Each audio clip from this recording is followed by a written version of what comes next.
Bismillahirrahmanirrahim. Assalamualaikum warahmatullahi wabarakatuh. Waalaikumsalam warahmatullahi wabarakatuh. Perkenalkan, saya Slezer Muhammad Al-Mahdi dan di samping saya ada Raditz Muhammad Hakiki. Kami berdua merupakan calon anggota pelajar penggerak angkatan kedua di daerah Jawa Barat.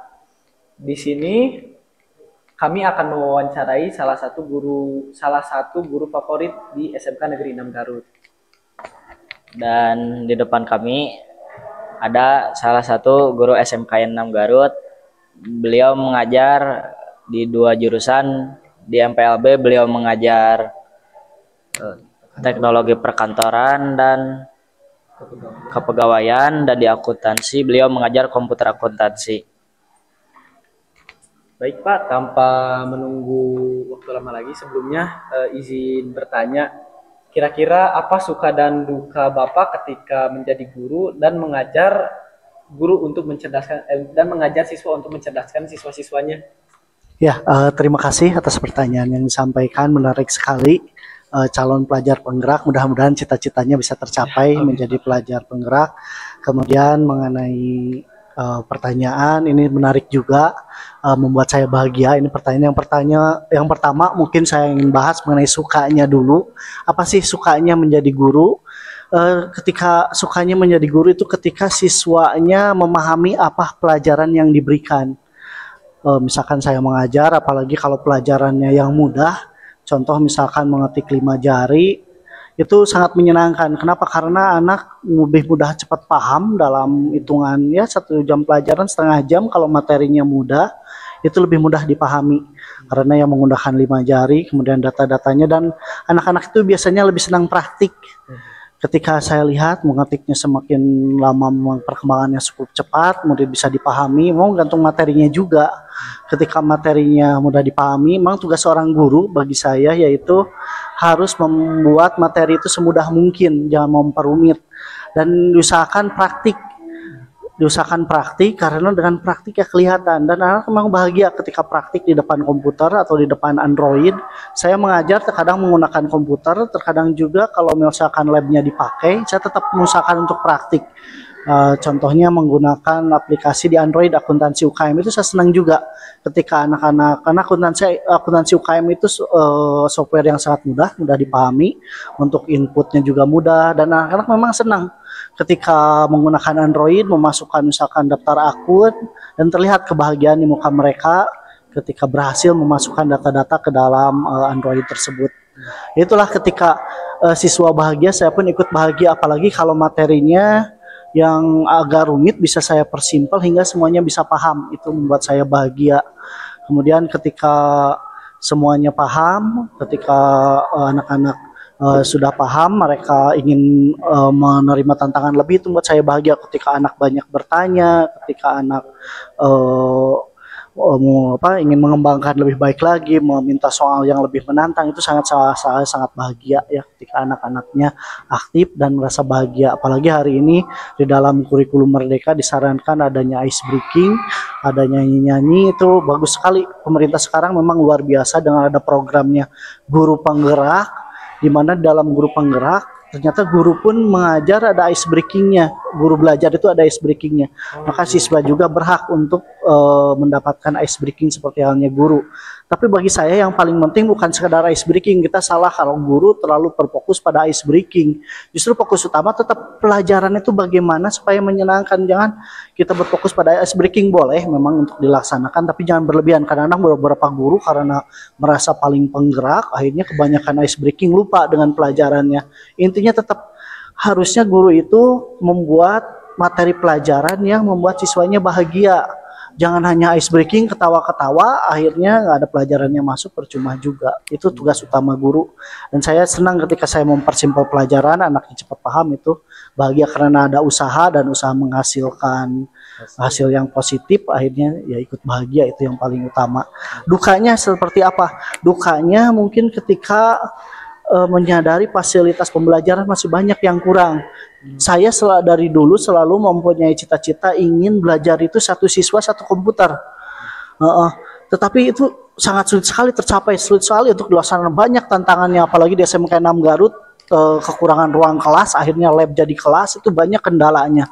Itu kadang-kadang membuat saya berduka ketika lab sekaligus kelas terjadi. Kadang-kadang komputer ada yang tidak sengaja terbanting, akhirnya rusak. Itu kan akhirnya merusak juga. Kekurangan ruang kelas itu membuat saya berduka. Nah, mudah-mudahan ya adanya bantuan pemerintah bisa menambah ruang kelas, bisa menambah komputer. Saya juga berencana nanti ke depan untuk di lab MPLB itu ada 24. Nah, ke depan saya ingin di lab MPLB itu ada 36. Itu rencana saya, ingin satu siswa satu komputer. Kalau satu siswa satu komputer, pembelajaran pun akan lebih efektif. Hari ini pembelajaran kurang efektif. Kadang-kadang siswa saya bagi dua supaya satu siswa satu komputer. Ketika yang setengahnya di lab, yang sisanya itu kadang-kadang nggak konsen dalam belajar, kemana aja walaupun udah dikasih tugas. Kadang-kadang karena nggak ada bimbingan guru, akhirnya ya salah-salahan kan, sebagian belajar hanya setengahnya yang belajar serius. Nah, kalau satu siswa satu komputer semuanya akan belajar serius karena semuanya di bawah bimbingan saya, diawasi oleh saya sendiri. Nah, nanti ke depan kalau ketika ada dananya, dan itu bisa terlaksana kalau di lab MPLB karena labnya cukup luas, berbeda dengan di lab akuntansi. Nanti ke depan ada kemungkinan belajar itu tidak sepenuhnya di lab akuntansi. Mungkin saja kita sekali-kali main ke lab MPLB supaya praktiknya bisa satu siswa satu komputer, semuanya bisa langsung praktik. Kalau hari ini ya metode masih banyak, nah itu membuat saya berduka keadaan hari ini, keadaan seperti itu. Tapi mudah-mudahan insya Allah bantuan dari pemerintah ada, mungkin tinggal kita menyisihkan bagaimana kita merencanakan supaya bantuan itu lebih tepat, kita arahkan kepada yang lebih tepat. Itu mungkin yang buat saya berduka. Tapi duka ini bukan berarti saya menyebabkan jadi bersedih, akhirnya jadi rendah diri. Saya menganggap duka ini sebagai tantangan. Komputer kurang itu tantangan, dan tantangan itu harus dilawan, harus diperbaiki. Tantangan ini jangan sampai kita ditantang tapi akhirnya kita menyerah, enggak, tapi kita harus melawannya gimana ya, dengan berusaha dengan baik, merencanakan pembelajaran dengan baik, bagaimana supaya siswa betah belajar, bisa tercapai tujuan pembelajaran, salah satunya dengan fasilitas yang memadai itu, dan itu bisa diusahakan. Apalagi saya menjabat sebagai kepala kompetensi keahlian di MPLB dan lab adalah tanggung jawab saya.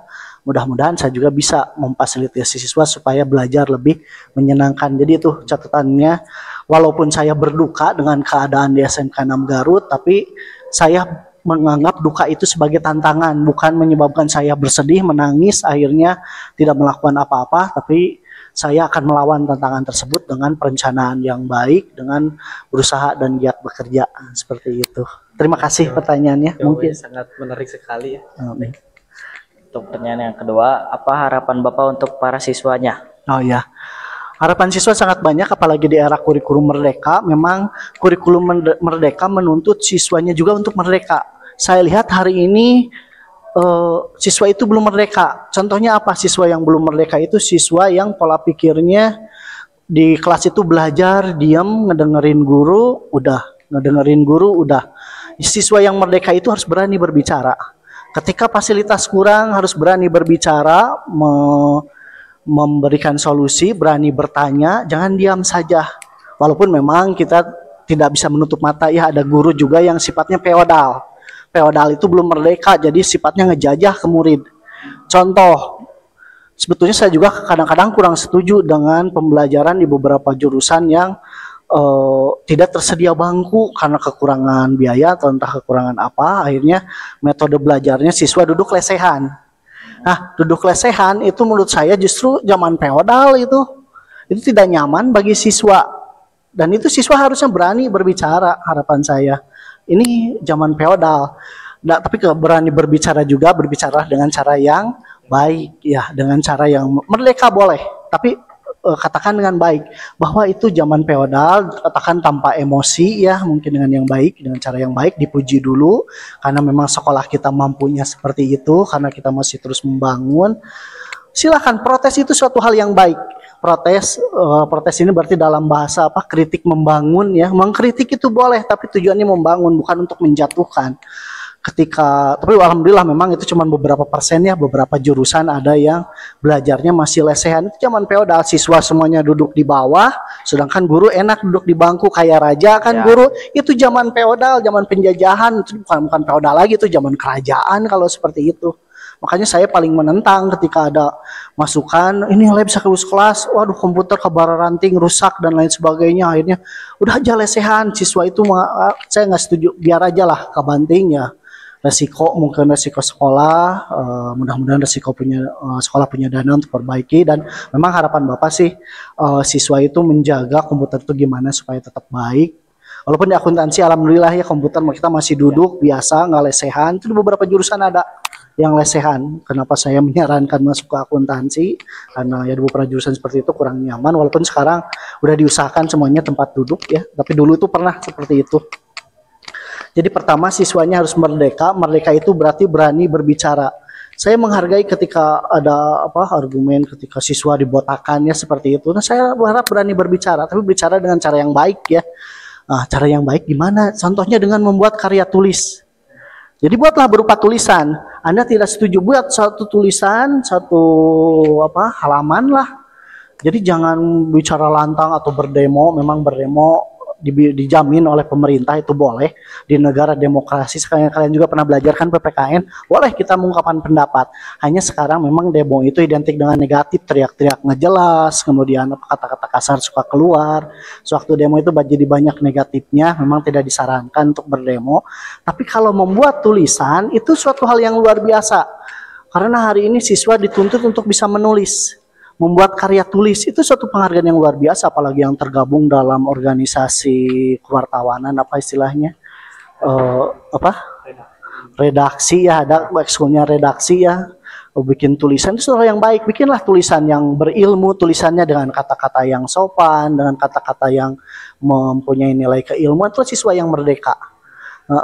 Kalau siswa yang tidak merdeka cuma diam aja di kelas ngedengerin guru. Diharapkan ketika guru menjelaskan juga siswa aktif bertanya, jangan takut untuk bertanya. Karena beberapa siswa ada yang takut bertanya, dideketin sama guru takut, sembunyi merungkut. Harusnya berani aja, nggak apa-apa. Ketika kita benar tapi tetap berani itu dalam artian tetap hormat kepada guru. Kadang-kadang ada beberapa siswa untuk salim ke guru aja takut, akhirnya nggak salim, kan itu jadi salah. Yang betul itu ya harus berani salim. Padahal salim juga itu bermaksud untuk menghargai guru tersebut. Dan guru juga, guru yang baik itu tidak akan merendahkan siswa yang suka salim. Justru harus menghargai, ya, jadi saling menghargai. Salim itu suatu hal yang baik dan harus berani melakukan itu.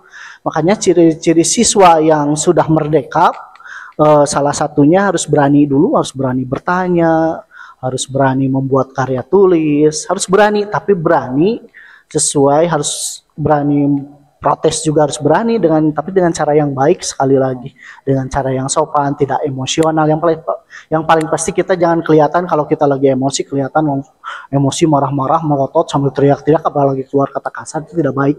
Cobalah dengan cara yang baik. Misalkan ada kebijakan sekolah kudu barotak misalkan, kita ungkapkan kenapa Pak harus botak, boleh aja kita bertanya.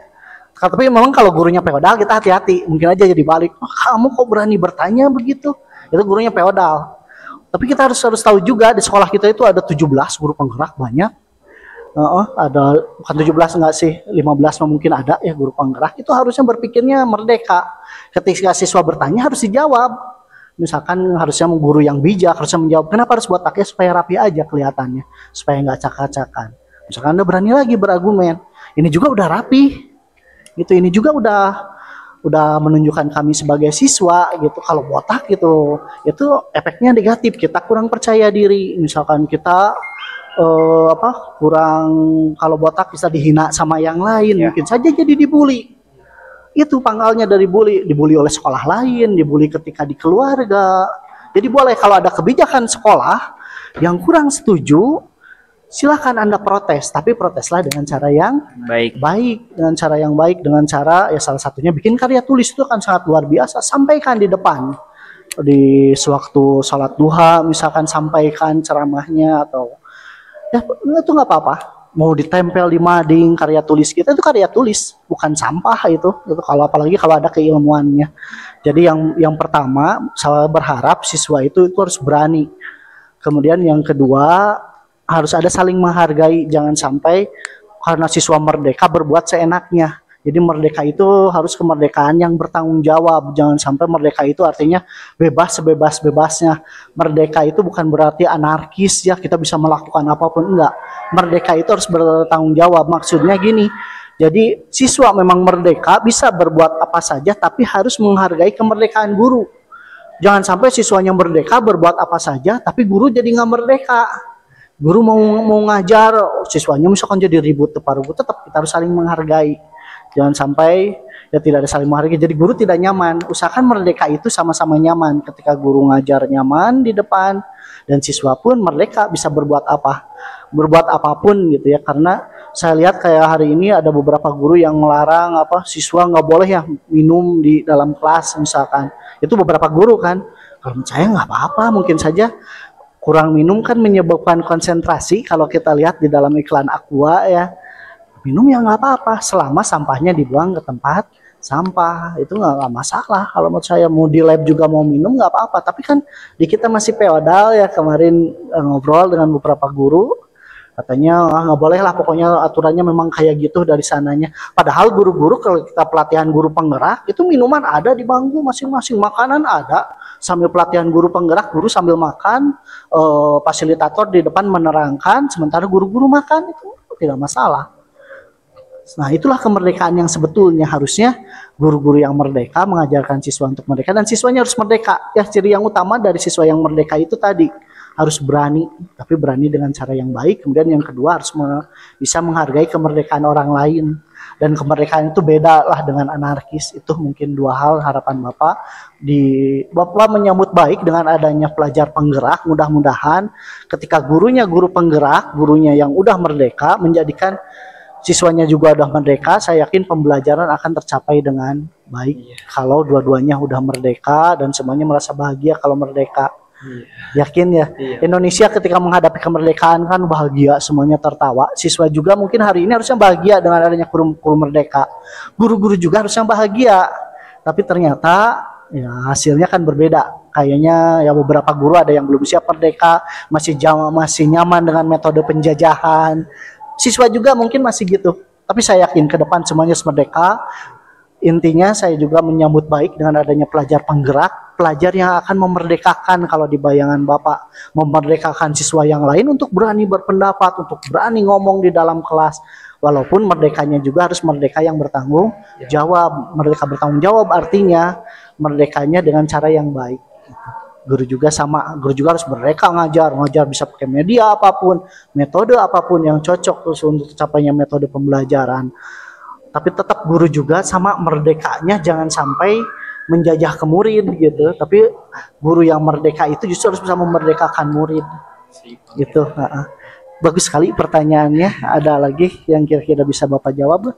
Mungkin untuk pertanyaannya kami cukupkan sampai di sini apa ya? Oh iya. Lumayan ini juga. Mungkin cukup sekian apa yang bisa kami sampaikan dan kami tanyakan. Sebelumnya mohon maaf apabila terdapat kesalahan.